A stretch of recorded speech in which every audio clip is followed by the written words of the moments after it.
বাবার চরণে শতকোটি প্রণাম। সমস্ত ভক্তবৃন্দের চরণে আমার শতকোটি প্রণাম। বাবা আমাকে মানে বাবার আদেশ ছাড়া বা বাবার ইচ্ছা ছাড়া তো এই জিনিসটা হয় না। তো বাবার ইচ্ছে হচ্ছে, সেই জন্য হয়তো আমি সেটা বলতে পারছি বাবার সম্বন্ধে, এবং বাবার কিছু মানে অবিস্মরণীয় ঘটনা সম্বন্ধে বলতে পারছি। আপনারা ভুল ত্রুটি মার্জনা করবেন। আমার ভুল হতে পারে, আমি খুব একটা ভালো বক্তা না, কিন্তু আমি বলার চেষ্টা করছি যে ঘটনাগুলো আমার সামনে ঘটেছে এবং যেগুলো লজিক্যালি আমার কাছে কোনো ইয়ে নেই, মানে যুক্তি নেই। একটা ঘটনা হচ্ছে যে রামনগরে বাবার যে জন্মোৎসবটা হয়েছিল, সেটা জন্মোৎসবের ঘটনা একটা বলি আমি। ওইখানে আমাদের যে জন্মোৎসবের ঘটনা হচ্ছিল, প্রথমে যখন রামনগরে বাবার প্রোগ্রামটা হয়, তখন আমাদের কথাবার্তা চলছিল যে রামনগর তো একটু দূরে হয়ে যাবে। তো শিবানন্দ আশ্রম থেকে ওটা অনেকটাই দূর, মানে কবিরনগর থেকে অনেকটাই দূর।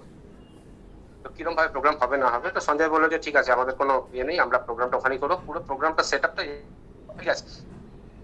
তো রামনগরে প্রোগ্রাম যেবার বাবার ইয়ে হয়েছিল, মানে বেশ খুব বড় করে করা হওয়ার প্ল্যান ছিল আর কি, খুব বড় করে করাও হয়েছিল।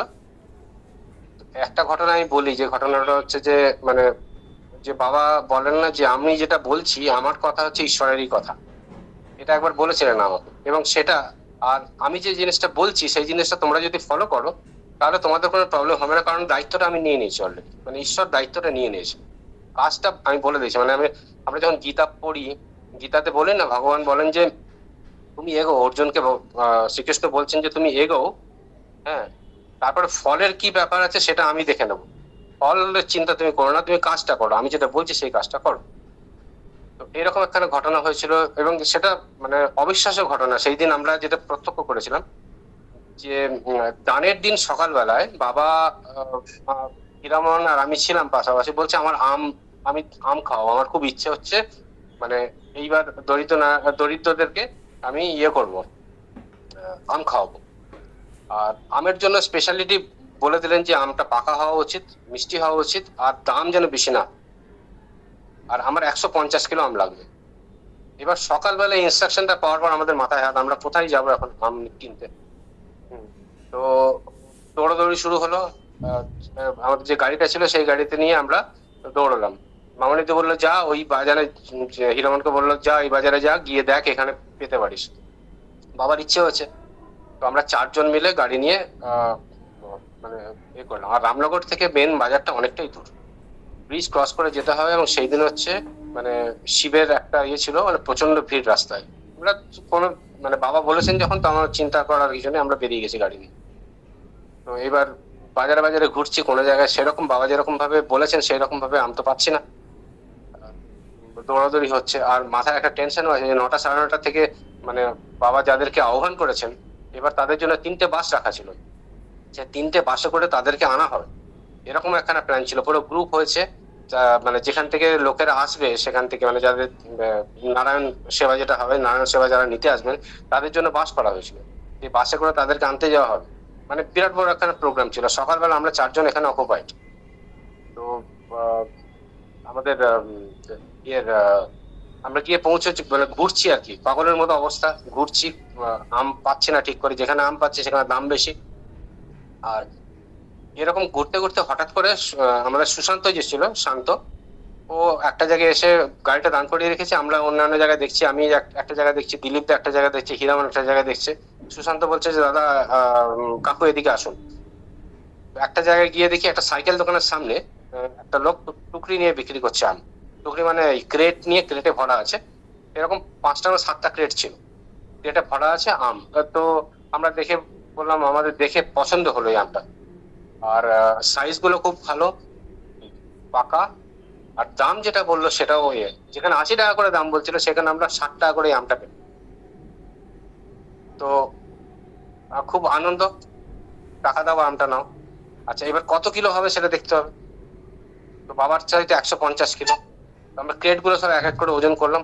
ওজন করার পরে মানে বিস্ময়ের অবস্থা, আমাদের ওজন হলো 150.1, মানে 150 কিলো 100 গ্রাম।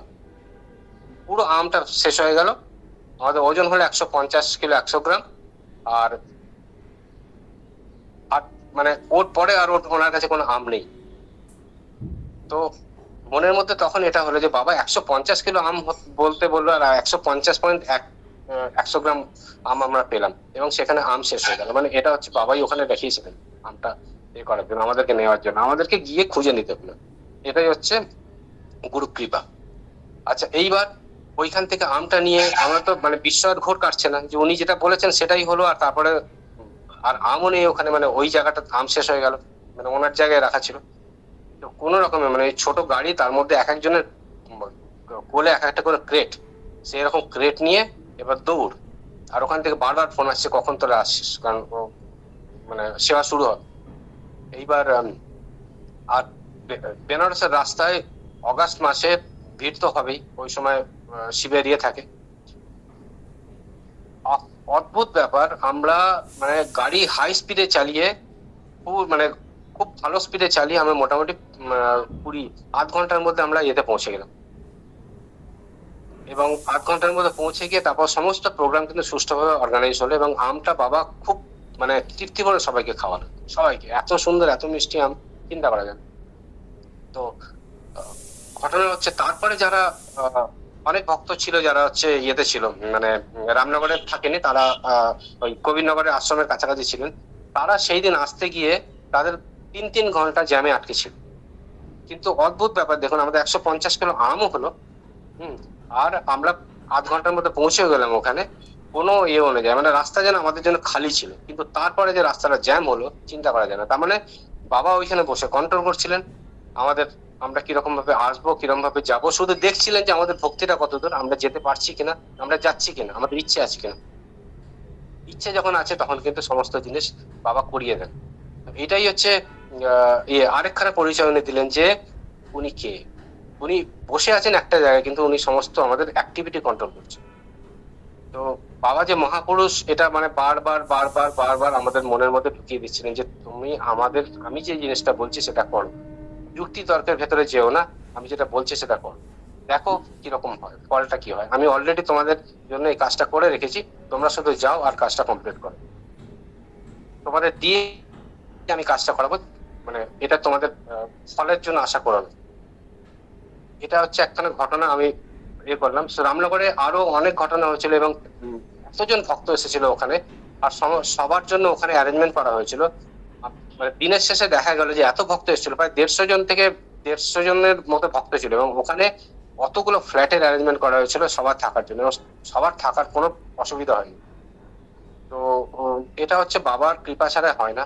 এত বড় প্রোগ্রাম, এত প্রোগ্রাম, যেখানে আমাদের জায়গা জানা নেই, মানে আমরা কিভাবে ঠিক করবো জানা নেই, আর সেবার ব্যাপারে ওখানে সবকিছু পাওয়া যাবে কিনা সেটা জানা নেই, এবং তারপরে যে বাবার যে সেবা ওখানে ব্যবস্থা হয়েছিল, সেবা চিন্তা করা যায় না।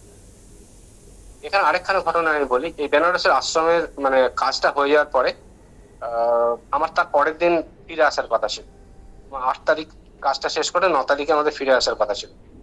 তো এইবার 8 তারিখে রাত্রিবেলায় খবর পেলাম যে আমার যে টিকিটটা ছিল সেই টিকিটটা ক্যান্সেল হয়ে গেছে, মানে টিকিটটা আমি কনফার্মেশন পাইনি। এখন আমার মাথায় হাত, কারণ আমার তো অন্য কাজ আছে, কি করি। তো যে টিকিট করেছিল সে বলল যে তার পরের দিন সকালবেলায় ট্রেন, বললো তৎকালে একটা টিকিট খালি আছে। আমি বললাম তৎকালে একটা টিকিট খালি আছে, এক্ষুনি করে টিকিটটা। আপনারা বিশ্বাস করতে পারবেন না, আমার কিন্তু ওয়েটিং লিস্টের টিকিট ছিল, আমার ওয়েটিং লিস্টের টিকিট কনফার্ম হয়নি, কিন্তু তৎকালে একটা টিকিট খালি ছিল, সেই একটা টিকিট আমি পরের দিন তার আগের দিন রাত্রিবেলা 10টার সময় পেলাম। তো তারপরের দিন আমার যাত্রাটা সুষ্ঠুভাবে হলো, চিন্তা করা যায় না। এবং সমস্ত জিনিস মানে বাবা আমাদেরকে যে নিয়ে যাচ্ছেন এবং নিয়ে আসছেন, যে পৌঁছানো, মানে বাবার ওখানে পৌঁছানো থেকে শুরু করে বাবার ওখান থেকে বেরিয়ে আমি যে বাড়ি পৌঁছাচ্ছি, পুরো ব্যাপারটাই যে উনি গাইড করছেন সেটা বুঝতে পারলাম ওই ঘটনাটাকে। তো এই দুটো ঘটনা বলার ছিল। আজকে আমি এখানেই রাখছি। প্রণাম, জয়।